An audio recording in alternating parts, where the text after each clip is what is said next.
Sir, sino po sila, sir? Ay, ako si Patrick de la Puente. Okay. Taga Bacoor. Okay. Miyembro ng Grupo Toyota. Yan, okay. Up tayo dyan. Boss Patrick, syempre, anong auto pala tingnan natin, boss? Makita ko sa inyo, Toyota Sienna, 2004 model, XLE variant. XLE van. Ito, boss, may tema ba yung ano natin, Sienna natin, boss? Sir, gusto ko sana siyang gawing Euro.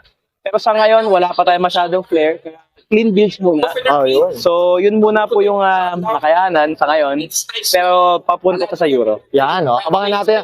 Boss Pat, syempre, very curious sa mga auto natin. Para po ba kayo nahilig sa pagkukotse, boss? Sige po. Siyempre, 90s kid. Nahilig tayo sa Need for Speed di ba? Tapos mga movies na cars.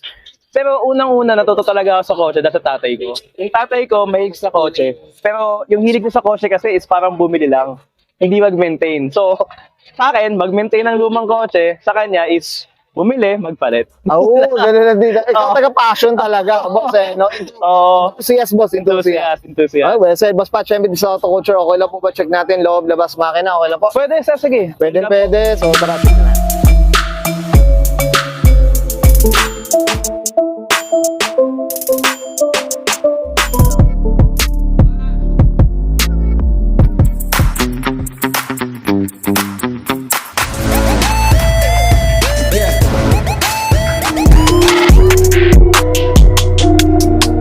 Okay, usapang interior tayo, boss Pat. Ano meron dito, boss? Sige po. Sir, sobrang basic lang. Ako, mahilig ako sa Pokemon dahil sa anak ko din. Naglagay lang ako ng isang Pikachu. Then, ang maganda sa coaching to, ayan, naka-amber lights tayo pa, medyo VIP. Okay. At the same time, full leather yan. Naka-captain seats tayo, dalawa. Pati likod. Yung likod na bababa siya para maging flat kung sakaling kailangan mo ng additional space. Okay. Tapos, aircon tayo. Lahat ng gilid meron yan. So, ang kinaganda sa Toyota Sienna, sir, masabi ko lang, napakaraming lagayan ng bote na inumin. Hindi ka mag-asawa. Sabi nga ni Han, sabi ni Han ng Too Fast, Too Furious. Okay. Toyota Sienna gamit niya. The best para sa kanya kasi hindi ka makakahanap ng, hindi ka mawala ng spot para maglagay ng mga bote. Ang bote, no? Family car talaga siya. Ayan. Hindi, gulat ako, boss. Lahat yata, tinan nyo, mga auto. Lahat may aircon, no? Bawat gilid, no? Ayan. So, ano rin siya? Naka-auto temperature din siya. At the same time, pati yung temperature sa labas na kukuha niya. Meron na rin. Masasabi ko lang din is, yung technology ng coaching to is almost the same na rin ng mga bagong kotse. So, imagine, 2004 model siya, pero yung mga features na pang top of the line. Parang updated ang dati niya, boss, no? Dito sa panahon ngayon. Well said. Boss Matt, okay na tayo dito sa loob. Check natin labas. Okay lang po? Okay, walang problema. Tough long battery. Tough and long. Okay, usapang exterior tayo, Boss Matt. Ano meron dito, boss? Sige po. Okay, so unang-una sa front grille natin, masasabi ko lang dito, all stock yan. Okay. Pero, yung mismong assembly ng fans niya, pang USDM yan. Ay, So, itong coaching to, USDM talaga siya, hindi siya locally released. At the same time, kaya medyo ginagawa ating Euro, nagpalit lang tayo ng high beam na yellow. Okay. So, kung mapansin nyo, yan, white yan, at ito, Dilay na, no? tapos naglagay lang tayo ng amber para VIP look din. So, Oo nga, no? yun. Boss, ito regarding sa kulay natin, Boss Pat, anong kwento dito? Hindi pa siya nare-repaint. Okay. So, at the same time, original paint pa tayo, wala pang ginagawa dyan. So, kung ano yung galos niyan, yun na yung galos Yung niya. pa, okay. Oo. Ano nakuha nyo, no, Boss? No? 2010 po siya pamasok ng Pilipinas. Ayos. Sige, Boss, usapan nga na, mags tayo, suspension. Sige po. Yung mags po natin, sobrang simple lang. Work Durandal po na 20 series. Okay. Naglagay lang po tayo ng atreso na 24535 para naman po walang sayad. Ooh. Yung ano po natin, suspension natin, Suspension naman. modified shocks lang po. Kasi mahirap pa maganap ng parts dito at the same time, hindi pa available kahit na may case for. Oo nga, no? Hindi, pero okay, ganda na tindig, mga kautan. At saka pang pamilya naman, boss, okay na Yes rin. sir, opo. Ang ganaganda, pag puno kami, pag. Oo, yun ang importante, yun ang importante. No? Sige, boss, dito tayo sa gilid, Boss Pat. Sige, boss. Ano naman, ito, may mga napalitan ba dito? Sa salamin naman, ano ba? Tinted.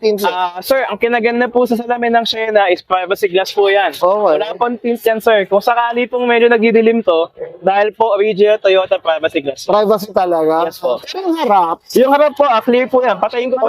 Ayan po, privacy glass po siya. Sa harap, clear siya na kulay green. Oo nga, ayun mga auto. Kasi po sa US, bawal po mag-tint. Dapat clear lagi ang unahan. Oo, okay. Yun, may nalaman tayo dyan mga auto. Sige boss, dito tayo sa likod. Meron ba napalitan, boss Pat? Ito? Wala pa rin, all stock pa din yan. So, Grupo Toyota, OEM pa din ng mga taillights. So, yan, yung plaka, kinaganda lang, uwi, 898. Oh, okay, no? So, masasabi mo na, talaga yung kotse, inuwi sa Pilipinas. Pinuwi rin talaga. Yung pala yung mga kamusya, XLE. Okay, well set. Boss Pat, okay na tayo dito sa labas. Check natin, makina syempre. Sabang makina tayo, Boss Pat, ano meron dito, boss? Sige po. Sir, wala pa tayong iniiba dito. So, all stock pa din siya. 3MZFE. So, isa to sa mga V6 ng Toyota, year 2004. Ang kapareho po din ng makina is yung mga Camry na nalabas sa atin. Okay. So, yung mga Camry po nalabas sa atin, may 2.4, may 3.0. Ito po yung 3.3 na kapatid nila. Okay. Ito boss, no, nabanggit mo na 3.3 yung ano niya, no, yung displacement niya. Kamusta naman ang maintenance at consumption natin, Boss Pat? Speaking of Toyota, sir, wala pa tayong masyadong ginagalaw dito. Oh. So, ang consumption po sa gas, depende po sa APAC. So, considering po na V6 siya, at the same time, yung stock na ECU niya is for torque, hindi niyo po kailangan umapak basta-basta ng gas sa abante siya. Oh. So, if you want to go to point A to point B, wala pong problema. Masabi ko lang po, sa V6 na 1,000 ipapagas mo, 1 linggo ko siyang ginagamit sa sunduan ako. Oh, grabe. Gusto ko. Lahat na tayo magpalitan na ng ganito, mga so, para sa ganitong size, di ba, boss? No? Napakalaki. Kapag pamilya rin talaga. Yes, sir. Family, Yes, sir. family van po talaga siya. Well, good. Okay.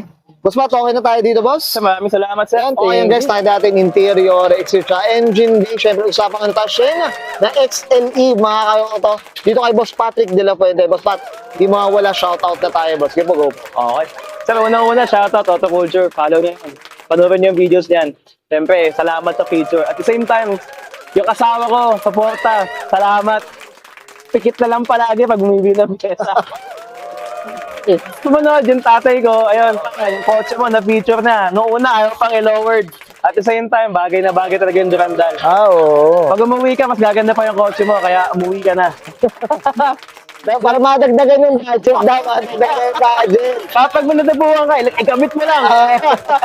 So next na mga tropa, ayun, shoutout, Altis Auto Society, Grupo Toyota, at sa mga tropang Cavite. So yan, si Eugene Matthew, Fro, Pedro Michelle, Dwight, tapos Francis. At the same time, mga tropa na iba at mga pinsan ko, si Terrell, Toby, at lastly, yung mga anak ko. Dapat may liking sa kotse, ha? Yan, eh. Yan, abangan natin yan, boss. Boss Pat. Boss Pat, okay na, boss? Salamat mo, salamat. Okay, sige, sabahin sir.